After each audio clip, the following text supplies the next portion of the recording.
कि ये जो भारतीय सत्य दलित साहित्य अकेडमी बनी है, इसमें जो शेड्यूल्ड कास्ट के इश्यूज हैं, जो उनके राइटर्स के इश्यूज हैं, उसको थोड़ा सा उजागर करने के लिए मैंने आज जो है ये बुलाई है। तो मैंने आज आपके लिए सिर्फ 6 पॉइंट जो हैं वो मैंने आज की प्रेस कॉन्फ्रेंस के लिए आपको यहाँ पे बोलने हैं। उसका प्रेस नोट मैंने यहाँ बनाया हुआ, वो आपको सर्कुलेट जहाँ तो हो गया होगा, अभी 2 मिनट में हो जाएगा। पहला इशू जो है वो मैंने बच्चों के ऊपर लिया है कि हमारे जो स्कूल जाने वाले बच्चे हैं, जिनको कि स्कॉलरशिप मिलता है, जो गरीब बच्चे हैं, उनका है इशू कि उनको स्कॉलरशिप इस वक्त नहीं मिल सकता। क्यों कि उसके मतलब उसके ऊपर एक लिमिट लगी है कि अगर आपकी आमदनी 2.5 लाख से ज़्यादा है पर एनम गार्जियन की और पेरेंट्स की, तो फिर वो स्कॉलरशिप लेने के लिए उनको नहीं मिलेगा, वो स्कॉलरशिप लेने के लिए हकदार नहीं है। अब आप खुद समझ सकते हैं कि 2.5 लाख की आमदनी इस वक्त एक मजदूर जो होगा उसकी भी उससे ज़्यादा हो जाएगी। अगर वो ज़्यादा हो जाती है तो वो स्कॉलरशिप ले नहीं सकता। जब वो स्कॉलरशिप ले नहीं सकता, गरीब आदमी है, तो वो स्कूल में जा नहीं सकता। इसके अलावा और भी 2-3 चीज़ें इसमें डाली हुई थी। उसका एक इनकम के अलावा मार्क्स का एक क्राइटेरिया था, इसी तरीके से वो आज उन्होंने उसको जो है वहाँ से वो निकाल दिया, बट इनकम क्राइटेरिया अभी तक जो है वो एग्जिस्ट करता है। एक पहला पॉइंट मेरा ये है। तो ये मैं गवर्नमेंट को जो मेरा ये एड्रेस है आपके ज़रिए मैं गवर्नमेंट को ये कहना चाहता हूँ कि साहब इसके ऊपर थोड़ी सी तवज्जो दें और इसको वो रिमूव करें। दूसरा इशू जो है मेरा वो आज ये है कि जब बच्चे पढ़ जाते हैं तो फिर वो रिक्रूटमेंट के लिए दर होते हैं, और रिजर्वेशन गवर्नमेंट ने बनाई है, लेकिन वो रिजर्वेशन अनफॉर्चुनेटली पूरी तरह से इम्प्लीमेंट नहीं होती। और जब हो जाती है, जो बच्चे, जो हमारे स्टूडेंट, जो हमारे अफसर बन जाते हैं, जो हमारे कैंडिडेट सिलेक्ट हो जाते हैं किसी भी डिपार्टमेंट में, फिर उसके लिए एक प्रमोशन के एवेन्यूज हैं जो कि गवर्नमेंट रूल्स के अंदर प्रोवाइडेड हैं, और उसमें एक रोस्टर पॉइंट बना है कि जिसके ऊपर हमारे बच्चे, जो हमारे जो भाई बहन जो सिलेक्ट हो जाते हैं, उनको प्रमोशन मिलती जाएगी। देखा ये गया है कि वो प्रमोशन टाइमली इफेक्ट नहीं होती है। उसका रिजल्ट यही है, वो आप लोग हमेशा जानते हैं कि आपके साथ कई बार प्रेस कॉन्फ्रेंस होती रहती हैं और उसके ऊपर वो इशू एक जो है वो बना रहता है। मेरी दरख्वास्त यही है कि साहब इसको इम्प्लीमेंट किया जाए और प्रॉपरली इसको मॉनिटर किया जाए।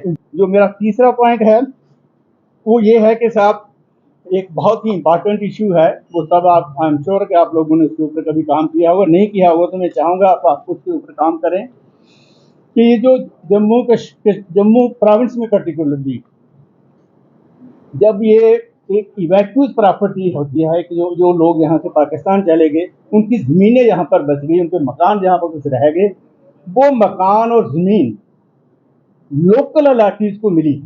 लोकल अलाटीज का मेरा मतलब सिर्फ शेड्यूल कास्ट नहीं है, बल्कि हर जाति के लोग थे जिन्होंने उस ज़मीन को उस वक्त उसकी अलाटमेंट हुई। ये 50s के दौरान की बात है, 1950s के दौरान की बात है। और वही लैंड बाद में जो उन्होंने, जब इनसे कुछ लोगों ने, लोकल अलाटीज ने उसको डेवलप किया, तो बाद में जो रिफ्यूजीज आए हमारे, वो भी हमारे भाई बहन थे। कुछ पीओके से आए, कुछ हमारे शम्प जोड़ियों से आए, कुछ 65 में आए, कोई 1971 में आए। तो वो जमीन उनको, कुछ तो ये उनको दे दी गई जो इनके पास थी, कुछ जमीन इनको अलग से दे दी गई। मुझे उसमें कोई इतराज नहीं, बहुत अच्छा, हमारे भाई बहन, जैसे मैंने पहले कहा, उनको रिहेबिलिटेट करना था। लेकिन हुआ क्या है, आस्ता आस्ता गवर्नमेंट ने तरह तरह के कानून बनाते बनाते जो रिफ्यूजीज आते गए, उनको उस जमीन के मालकाना हक मिलते गए।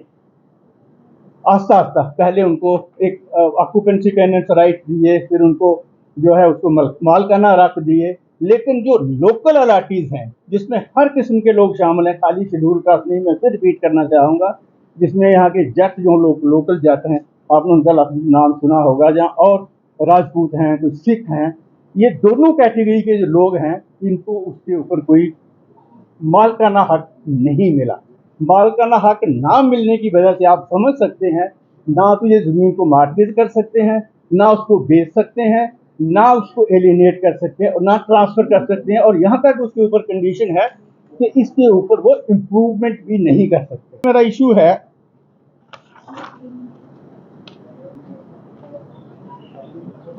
इशू ये है, एक जो मेरा वो ये है कि जैसे आपने देखा कि लोग हमारे, जो आप जानते हैं कि वो इस काबिल है नहीं कि वो अपनी ज़मीनें जो हैं शहरों के अंदर जहाँ बड़े बड़े जो मल्टी कम्प्लेक्सेस बनते हैं या जो गवर्नमेंट कमर्शियल एस्टेब्लिशमेंट बनाती है उसमें खरीद सकें।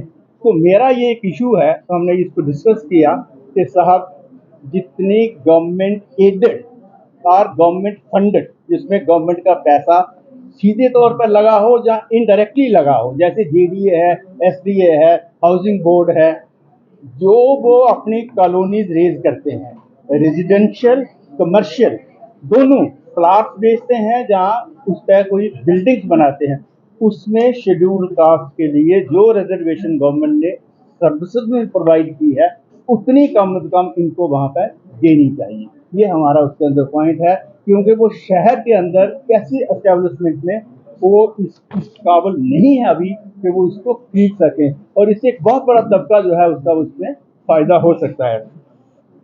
लास्ट पॉइंट जो मेरा है वो ये है कि इन सब चीज़ों को देखने के लिए, मॉनिटर करने के लिए गवर्नमेंट ने 1950s में ही अगेन एक एक बोर्ड बनाया था जिसका नाम था schedule caste advisory board for the development of schedule caste. Unfortunately उसमें जो वाइस प्रेसिडेंट है, उसके जो प्रेसिडेंट होते हैं वो चीफ मिनिस्टर हैं, और गवर्नर रूल में वो गवर्नर हो जाते हैं, जो लेफ्टिनेंट गवर्नर हो जाते हैं। लेकिन उसका जो हेड है वो वाइस चेयरमैन होता है, और उसका एक ऑफिस बना है, उसमें ऑफिस सेक्रेटरी हैं उसके, और बाकी स्टाफ वहाँ पर बैठा हुआ है। लेकिन जो बोर्ड है जिसमें कुछ मेंबर्स होते हैं, कुछ सरकारी मेंबर्स भी हैं और कुछ प्राइवेट मेंबर्स भी हैं, जो लोगों के नुमाइंदे उसके अंदर आते हैं, वो बोर्ड अभी तक एस्टेब्लिश नहीं हुआ। ये इशू शायद हमारे नोटिस में भी नहीं आते, जहाँ हम इसके ऊपर बात नहीं करते। अगर ये जो आपका शेड्यूल कास्ट एडवाइजरी बोर्ड बना होता, ये उनकी कारकर्दगी है, ये उनके दायरे इख्तियार में है कि वो इसके ऊपर इन लोगों से रिपोर्टिंग लें। इसके अलावा सोशल वेलफेयर डिपार्टमेंट है, बाकी महकमे भी हैं, लेकिन ये नहीं हुआ। तो आज मेरी ये भी एक दरख्वास्त है कि जो वाइस चेयरमैन की पोस्ट है उसको भरा जाए, ताकि ये जो इश्यूज कुछ हैं जो कि उधर उधर जाते हैं वो उनके पास आए। हमारा भी मैंडेट है, ये जो हमारा भारत दलित साहित्य अकेडमी है, इसका भी मैंडेट जो है, क्योंकि आज आपने जल्दी कहा कि इसमें वो हमारे पास टाइम नहीं है, वरना मैं आपको सिर्फ एक आधी लाइन जो थी उसकी आपको पढ़ के सुनाता।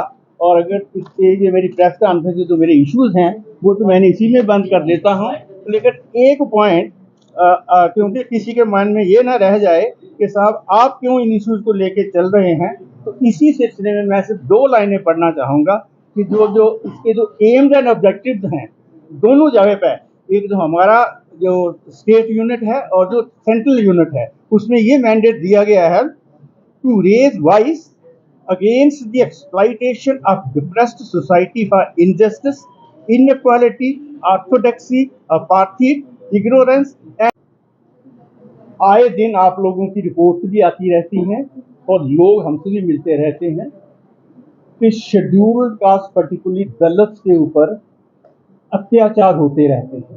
3 किस्म के हुए हैं जो आपने भी रिपोर्टिंग की है, बड़ी बड़ी हाई। मुझे एक बार बड़ा दुख भी लगा था सुन के कि यहाँ तक एक सोशल बाइकाट भी हुआ कहीं। कुछ ज़मीनों के ऊपर इनकी जो है छोटे मोटे जो इनके पास अलाटेड लैंड है उसको भी किसी ने कैप्चर कर लिया। कहीं इनके साथ डिस्क्रिमिनेशन हो गई, यहाँ तक के जो हैंड पंप होता है वहाँ से पानी भरने को भी रोका गया। उसी सब चीज़ों को मद्देनजर रखते हुए गवर्नमेंट ने, हालांकि जम्मू कश्मीर के अंदर हमने बहुत साल इसमें काम किया है, लेकिन कभी इतने ज़्यादा केसेस हमने रिपोर्ट नहीं हुए। बट आस्ता आस्ता मैं नहीं समझ सकता कारण क्या हो रहा है, कुछ केसेस जो है वो बढ़ते जा रहे हैं। उसी के लिए सेंट्रल गवर्नमेंट ने एक कानून बनाया था, atrocities act, schedule caste and schedule tribes atrocities act, ये 2016 में अमेंड किया द्वारा।